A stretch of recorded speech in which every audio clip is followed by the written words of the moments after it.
You won't believe what went down on a quiet stretch of highway in Cedar Falls last Friday night. Imagine this: a woman, driving legally, minding her own business, suddenly gets pulled over by the police, only for one officer to pull his gun on her and then laugh at her official badge. Yeah, that happened. But wait, minutes later, the tables turned in the most satisfying way possible.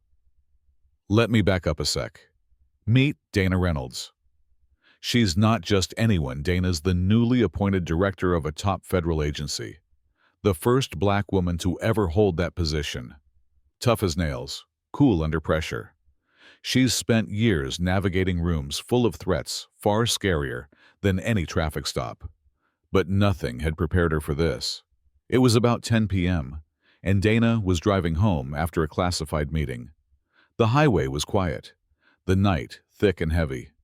Then, out of nowhere, flashing red and blue lights blazed behind her. She checked her speed, exactly the limit. 65 miles per hour, no mistakes, no reason to stop. Still, the cruiser pulled her over. Her heart tightened, but she stayed calm. Hands on the wheel. She greeted the officer politely, but the guy didn't even say hello. His hand hovered near his gun as he barked. License and registration. No explanation, no warning. Dana asked calmly. May I know why I'm being stopped? But he ignored her, repeating the demand like a broken record. She reached over, grabbed her wallet, and pulled out her ID. Along with her license, she handed over her agency badge. The officer's eyes flicked over it, then back at her face, and you'd think that'd change things. Right? Nope. Instead, he snarled. Step out of the vehicle. Dana hesitated. This wasn't some routine stop. She could feel the tension coil tight in the air like a spring, ready to snap. When the officer tried to yank the door open, she slammed her hand down on the handle from the inside, firm and steady. Back off, she said, voice steel wrapped in calm. That's when the second cop showed up, a bigger guy. No name tag, no body cam. The kind that makes you wonder if you're walking into a trap. They exchanged a look that sent a chill through Dana's bones. Is this the problem? The second one asked, like they were already scripting their own version of the night. Just a non-compliant driver. The first said with a smirk. Ma'am, step out of the vehicle, they ordered, stripping away every ounce of respect for Dana's rank. Her identity, just ma'am. Like she was invisible. Like she was nothing. Then the first officer grabbed her wrist hard and fast. The pain shot through her arm. She jerked back and shouted, Get your hands off me! The second officer called it in over his radio.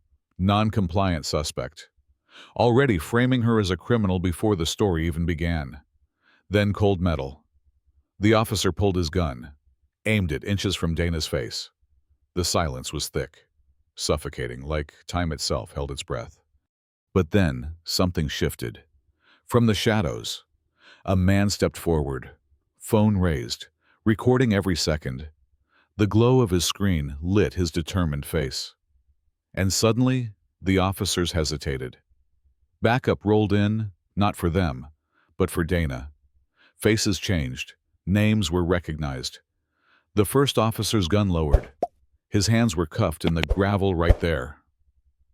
The partner suspended on the spot. By morning, that video was everywhere. By noon, federal investigators launched a probe. By nightfall, charges were filed. Dana stood strong, but she knew this wasn't just about one bad cop. It was about a system built to protect people like them. Tonight, though, justice pushed back, and for once, it won. Now here's the real question. How many more Dana Reynolds are out there? Pulled over, ignored, dehumanized. How many stories never get recorded? What do you think? Was this just one rogue officer? Or a symptom of something deeper? Drop your thoughts below. Let's talk about what real justice looks like and why it takes a fight to get there. And hey, if this story hit you, share it because staying silent isn't an option anymore.